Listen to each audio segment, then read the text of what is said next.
અમદાવાદના નરોડા વિસ્તારમાં છેલ્લા 3 દિવસથી સ્માર્ટ મીટરને લઈને સ્થાનિકો વિરોધ પ્રદર્શન કરી રહ્યા છે। 3 દિવસ સીધી રજૂઆત બાદ કોઈ નિરાકરણ ન આવતા ગઈકાલે મોડી સાંજના સ્થાનિકોએ રેલીનું આયોજન કર્યું હતું, જેમાં મોટી સંખ્યામાં સ્થાનિકો જોડાયા અને જીઈબીની ઓફિસથી નરોડા પોલીસ સ્ટેશન સુધી રેલી યોજી।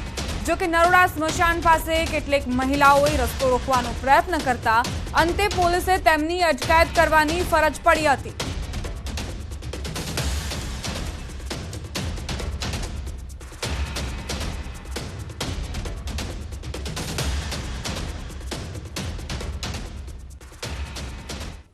નરોડા જીઈબી ખાતે સ્માર્ટ મીટરનો વિરોધ કરવામાં આવતો હતો અને તે વિરોધને લઈને આપ જોઈ શકો છો જે સ્થાનિકો દ્વારા એક રેલીનું આયોજન કરવામાં આવ્યું હતું ને ત્યારબાદ તેઓ જ્યારે અહીં નરોડા સ્મશાન પાસે પહોંચ્યા હતા ત્યારે જે સ્મશાનના 4 રસ્તા પાસેનો જે રસ્તો છે તે બ્લોક કરવાનો પ્રયત્ન કર્યો હતો ને આ દરમિયાન પોલીસ દ્વારા કેટલાક લોકોની અટકાયત કરવામાં આવી હતી। આપ દ્રશ્યની અંદર જોઈ શકો છો હાલમાં કેટલાક લોકો છે તેમના દ્વારા આ રોડ છે તે બ્લોક કરવાનો પ્રયત્ન કરવામાં આવ્યો હતો। મહિલાઓ પણ આ રેલીની અંદર જોડાઈ હતી અને મહિલાઓ દ્વારા પણ આ રોડ બ્લોક કરવાનો પ્રયત્ન કરવામાં આવ્યો હતો। ત્યારે પોલીસ દ્વારા મહિલાઓ અને જે રેલીમાં જોડાયેલા સ્થાનિકો છે તેઓની અટકાયત કરવામાં આવી હતી। મહત્વની બાબત તો એ છે કે છેલ્લા 3 દિવસથી આ તમામ સ્થાનિકો છે તે વિરોધ કરી રહ્યા હતા। જીઈબીની ઓફિસ ખાતે તેઓ વિરોધ પ્રદર્શન કરી રહ્યા હતા, ધરણા પ્રદર્શન કરી રહ્યા હતા અને ત્યારબાદ જે શુક્રવારે મોડી સાંજે તેઓ એક રેલી યોજી હતી અને રેલી સ્વરૂપે તેઓ અહીંથી પસાર થઈ રહ્યા હતા। ત્યારે નરોડા જે સ્મશાન પાસેનો રસ્તો છે તે બ્લોક કરવાનો પ્રયત્ન કર્યો હતો અને તે દરમિયાન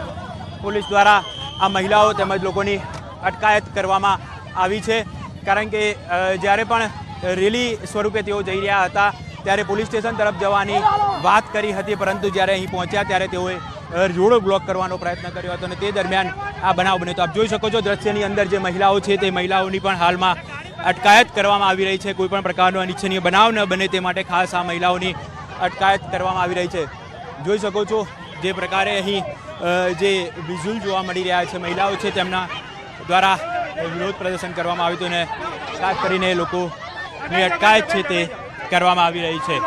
જોઈ શકો છો દ્રશ્યની અંદર ખાસ કરીને જે આપ જોઈ શકો છો અહીં જે કેટલાક લોકો છે તેમની પોલીસ દ્વારા અટકાયત કરવામાં આવી રહી છે, કારણ કે તેઓ આ રોડ બ્લોક કરવાનો પ્રયત્ન કર્યો હતો અને તેના કારણે પોલીસ દ્વારા હાલમાં આ તમામ લોકોની અટકાયત કરવામાં આવી રહી છે।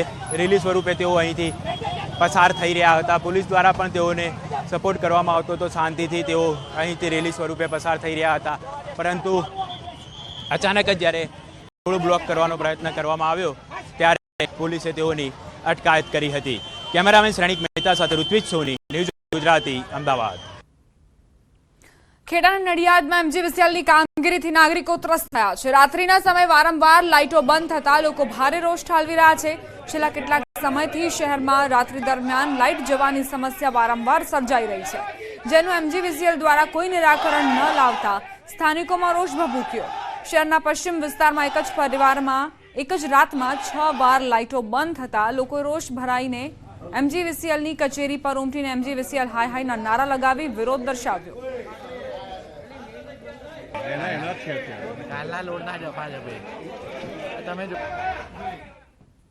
સવારે લોકોને નોકરી ધંધે જવાનું હોય અને આવી રીતે દિવસમાં 3-4 વખત લાઇટો જાય છે અને જેનું કોઈ નિરાકરણ નથી આવતું। 3 થી 4 વર્ષથી એવું કહેવામાં આવે છે કે અંડરગ્રાઉન્ડ થાય છે, અહીંયા પેલા ફોટા બતાવે છે કે અહીંયા સબસ્ટેશન થાય છે, પણ આનું કોઈ નિરાકરણ આવતું નથી। આ સાથે જ બુલેટિનમાં અત્યારે બસ આટલું જ। વધુ અપડેટ્સ માટે આપ જોતા રહો ન્યૂઝ 18 ગુજરાતી।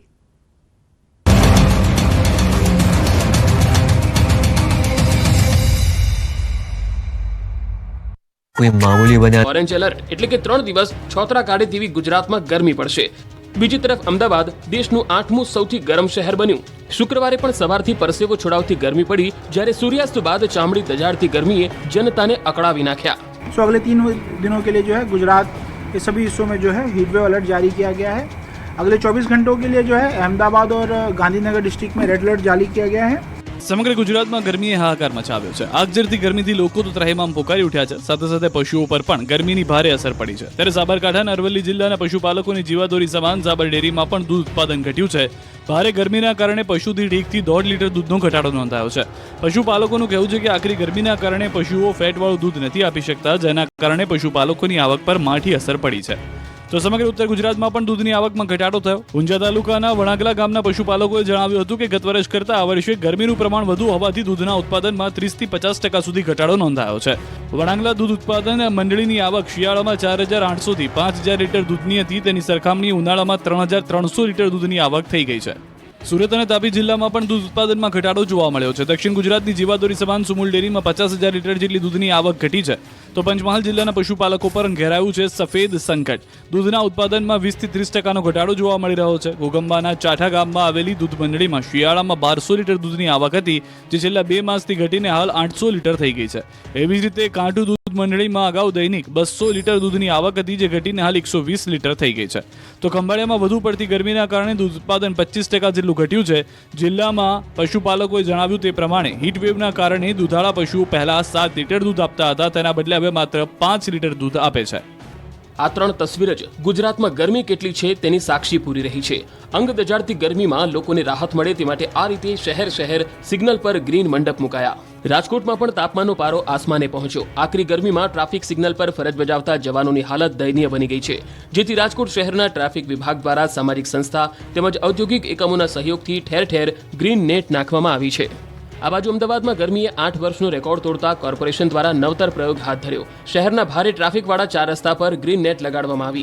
ભીષણ ગરમીના કારણે નાગરિકોને આંશિક રાહત મળે તે હેતુસર ગ્રીન નેટ લગાડવામાં આવી. શહેરના પ્રહલાદનગર, સ્વાગત 4 રસ્તા, ઇન્દિરા બ્રિજ, પ્રહલાદનગર અને કાલુપુરમાં ગ્રીન શેડ લગાવાયા. લોકો પણ તંત્રના આ પ્રયોગને વધાવી રહ્યા છે.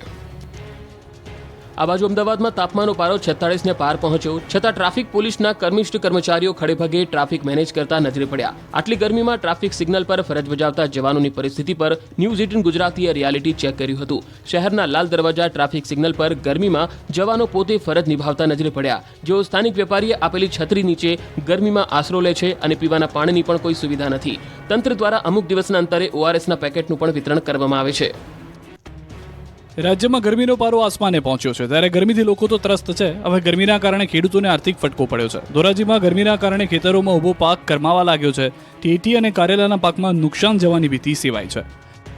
બળી ગયેલા પાકના દ્રશ્યો છે દ્વારકાના. અહીં ગરમીથી શાકભાજીના પાક પર સંકટ ઊભું થયું. રીંગણ, કારેલા, ગુવારના પાકને નુકસાન થયું. પિયતના પાણી પૂરતા ન મળતા મુશ્કેલી સર્જાઈ. આણંદના તારાપુરના ખેડૂતોને પણ રડવાનો વારો આવ્યો. તારાપુરના કાનાવાડા ગામે પશુઓ માટે વાવેલો ઘાસચારો પણ બળી ગયો. ખેડૂતોએ વાવેતર કરેલા મગ સળગી ગયા. ગુજરાત અને દેશમાં ચોમાસાના આગમનના દિવસો ગણાઈ રહ્યા છે. કેરળથી માત્ર 100 કિલોમીટર દૂર જ છે ચોમાસું, ત્યારે ગુજરાતના ખેડૂતો પણ આતુરતાપૂર્વક ચોમાસાની રાહ જોઈ રહ્યા છે. ચોમાસાના આગમન પહેલા મોટાભાગના ખેડૂતોએ આગોતરી વાવણી પણ કરી દીધી છે. ત્યારે ગુજરાતમાં કેવો વરસાદ પડશે તેને લઈ જૂનાગઢમાં રાજ્યભરના આગાહીકારો એકત્ર થયા હતા. જૂનાગઢ કૃષિ યુનિવર્સિટીમાં એકત્ર થયેલા ગુજરાતભરના 50થી વધુ આગાહીકારોએ 100થી પણ વધુ આગાહી કરી. જો તેમણે કરેલી આગાહી સાચી પડી